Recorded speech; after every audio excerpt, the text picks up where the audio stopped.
শুনবেন সংবাদ শিরোনাম। জামালপুরে ঝিনাই নদীতে নৌকা ডুবে ভাই বোন সহ 4 শিশু। পাল্টাপাল্টি কর্মসূচি ঘিরে ভোলায় বিএনপি ও বিজেপির তুমুল মারামারি, শহর জুড়ে আতঙ্ক। ডেঙ্গু সংক্রমণের ভয়ঙ্কর মাস গেল অক্টোবর, 80 জনের মৃত্যু, হাসপাতালে ভর্তি 22,000। ডিসেম্বর। গোপালগঞ্জ ট্রমা সেন্টারে মিলছে না অর্থোপেডিক চিকিৎসা সেবা, 12 কোটি টাকায় নির্মিত হাসপাতালে কেবল মিলছে জ্বর। আসসালামু আলাইকুম। এতক্ষণ শুনছিলেন সংবাদ শিরোনাম, এখন শুনবেন বিস্তারিত। জামালপুরের মাদারগঞ্জে ঝিনাই নদীতে গোসলে গিয়ে নৌকা উল্টে ভাইবোন সহ 4 শিশুর মৃত্যু হয়েছে। নিখোঁজ রয়েছে আরও একজন। এতে শোকে স্তব্ধ হয়ে পড়েছে পুরো এলাকা।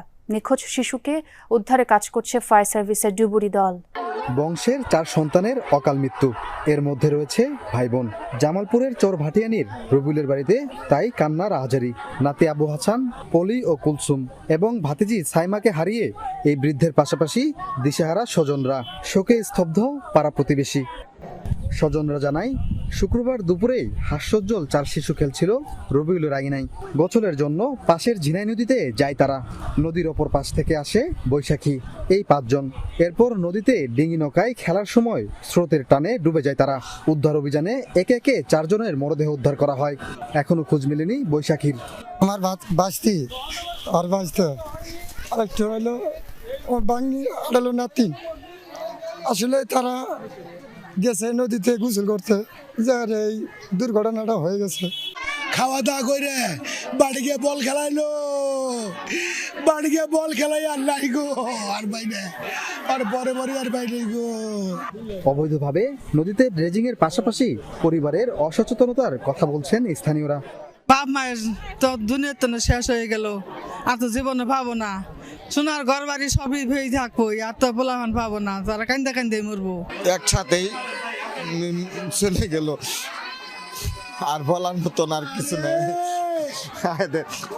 হ্যাঁ, আমরা গতকালকে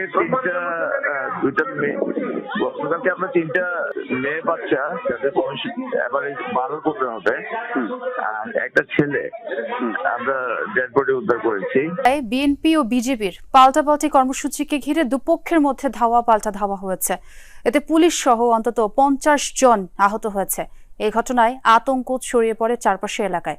ঘটনার পর দুই পক্ষই তাদের অবস্থান জানিয়েছে।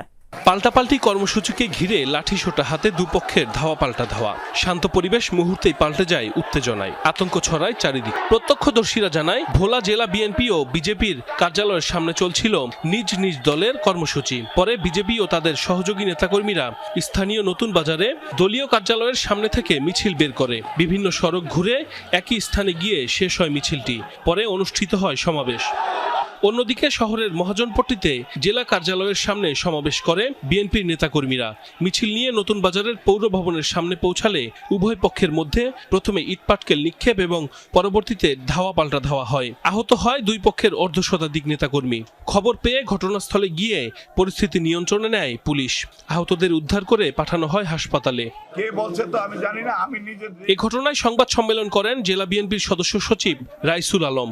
জানান, পূর্ব ঘোষিত সমাবেশ শেষে মিছিল নিয়ে পৌরসভা সংলগ্ন সড়কে পৌঁছালে বিজেপির নেতাকর্মীরা তাদের ওপর ইটপাটকেল নিক্ষেপ করে। এতে উত্তেজনার সৃষ্টি হয়।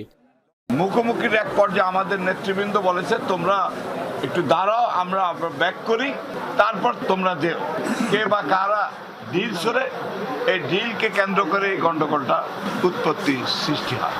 জেলা বিজেপির সাংগঠনিক সম্পাদক মনিরুল ইসলামের দাবি, একটি গ্রুপ বিএনপি ও বিজেপির মধ্যে থাকা ঐক্য নষ্ট করতে উদ্দেশ্যমূলকভাবে এমন ঘটনা ঘটিয়েছে। বিএনপির একটি গ্রুপ আমাদের দীর্ঘদিনের ঐক্য বিনষ্ট করার জন্য, পার্থ ভাই এবং তারেক ভাইয়ের ভিতর যে ঐক্য এবং বিএনপি বিজেপির যে ঐক্য, সেই ঐক্য বিনষ্টের জন্যই আজকে হঠকারীমূলক এই হামলা চালিয়েছে বলে আমরা বিশ্বাস করি। এ বিষয়ে অভিযোগ পেলে ব্যবস্থা নেওয়ার কথা জানিয়েছে পুলিশ। দুপুরে রাজশাহী জেলা পরিষদ অডিটোরিয়াম। ডেঙ্গু সংক্রমণের এক ভয়ঙ্কর মাস অক্টোবর। রোগ নিয়ে হাসপাতালে ভর্তি হয়েছেন 22,000 মানুষ, মৃত্যু হয়েছে 80 জনের। বিভিন্ন হাসপাতালে বাড়ছেই রোগীর সংখ্যা। কীটতত্ত্ববিদ বলছেন, এবছর নভেম্বর ডিসেম্বরেও থাকবে ডেঙ্গুর প্রকোপ। রাজধানীর ডিএনসিসি হাসপাতাল অক্টোবরের শেষ 24 ঘন্টায় রোগী ভর্তি 149 জন, এর মধ্যে 128 জনই ডেঙ্গু আক্রান্ত, যা এবছর একদিনে সর্বোচ্চ ভর্তি। এই হাসপাতালে ডেঙ্গুর চিকিৎসা নিচ্ছেন 279 জন। হাসপাতাল বলছে ভর্তি রোগীদের 80 ভাগই নারায়ণগঞ্জ থেকে আসা। এছাড়া রাজধানীর ভাটারা, বাড্ডা ও ডেমরার রোগীও আছে। আমাদের এলাকায় ঘরে ঘরে ডেঙ্গু রোগী, কারণ কোনো ওষুধপাতি দেয় না। ডিসপেন্সাল সিরিঞ্জ কালেকশনের জন্য এটা আমার কিনে আনতে হবে, স্পষ্ট বলে দিচ্ছে আমাদের কাছে আছে, দিব না, নিয়ে আসেন। বলতেছি বারবার এই যে আমরা লোক নাই গিয়া, আমরা আপনারা আসতেছেন না কেন স্যালাইন দেওয়ার জন্য, স্যালাইন দেবো, আমরা লোক নাই গিয়া। গত বছরের 31 অক্টোবর পর্যন্ত ডেঙ্গু শনাক্তের সংখ্যা ছিল 61,000, এবার তা প্রায় 70,000-এ ঠেকেছে। গত 3 মাসে আক্রান্তের সংখ্যা বেশি, আগস্টের তুলনায় অক্টোবরে দ্বিগুণ হয়েছে রোগী। ডেঙ্গু রিপিটেডলি যত হবে, অর্থাৎ আরেকটা স্ট্রেন দ্বারা 4টা স্ট্রেন আছে, কাজে 4বার হওয়ার সুযোগ আছে, তো তত তার জটিলতা বেশি হয় এবং এটা অনেক সময় বোঝা যাচ্ছে না। মানে পেশেন্ট ভাবছে জ্বর ছেড়ে গেছে, একটু দুর্বলতা লাগছে, জ্বর বলে দুর্বলতা, কিন্তু তার ভিতরে আসলে ইতিমধ্যেই অনেক বড় ঘটনা ঘটে গেছে, যেটা বুঝতে পারছেন না। ডেঙ্গু চিকিৎসায় আগের চেয়ে বেড়েছে সক্ষমতা, কিন্তু থামেনি মৃত্যু। চলতি বছর মারা গেছেন 278 জন, এর মধ্যে গত 3 মাসে মৃত্যু হয়েছে প্রায় 200 জনের। রোগী জানি ডেঙ্গু জানতে পারে তাড়াতাড়ি, এই জন্য আমরা ডেঙ্গুর টেস্টটা বিনামূল্যে করেছি। হ্যাঁ, শুধুমাত্র 50 টাকার জন্য জানি কেউ টেস্ট দেরিতে না করে এবং দেরিতে না আসে, সরকার সর্বোচ্চ চেষ্টা তো করে যাচ্ছে। 7 বছরেও চিকিৎসা সেবা শুরু হয়নি গোপালগঞ্জ ট্রমা সেন্টারে। 12 কোটি টাকা ব্যয় নির্মিত এই ভবনে এখন শুধু দেয়া হয় জ্বর, সর্দি, কাশির চিকিৎসা। বিশেষজ্ঞ চিকিৎসকের পদ থাকলেও সেখানে নেই কোনো চিকিৎসক। দুর্ঘটনায় আহত রোগীদের বাধ্য হয়ে যেতে হচ্ছে ঢাকা অথবা খুলনা মেডিকেল কলেজ হাসপাতালে। নাম ট্রমা সেন্টার, দুর্ঘটনায় আহতদের জরুরি চিকিৎসার আধুনিক হাসপাতাল। কিন্তু এখানে ট্রমা নয়, চিকিৎসা দেয়া হচ্ছে সর্দি কাশির রোগীদের। সড়ক দুর্ঘটনায় আহতদের জরুরি চিকিৎসা সেবা দেওয়ার লক্ষ্যে গোপালগঞ্জের ঘোনাপাড়া এলাকায় ঢাকা খুলনা মহাসড়কের পাশে 12 কোটি টাকা ব্যয়ে ট্রমা সেন্টারটি নির্মাণ হয়। 2020 সালে ভবনটি স্বাস্থ্য বিভাগের কাছে হস্তান্তর করা হলেও এখনও সেখানে শুরু হয়নি ট্রমার চিকিৎসা। বিশেষজ্ঞ চিকিৎসকের পদ থাকলেও সেখানে নেই কোনো চিকিৎসক। 2 জন নার্স আর 1 জন সাব অ্যাসিস্ট্যান্ট কমিউনিটি অফিসারকে দিয়েই ট্রমা সেন্টার চলছে কমিউনিটি ক্লিনিকের মডেলে। তাই সড়ক দুর্ঘটনায় আহত রোগীদের ছুটতে হয় ঢাকা অথবা খুলনা মেডিকেল কলেজ হাসপাতালে। এখন আমাদের একজন ডাক্তারও নেই, 2 জন সিস্টার আছে, 2 জন মেডিকেল অ্যাসিস্ট্যান্ট আছে। আর মূলত যে পঙ্গু যে ট্রিটমেন্ট এই জায়গা হয় না। অ্যাক্সিডেন্ট হলে বলে কি খুলনা নিয়ে যান, সদর হসপিটাল নিয়ে যান।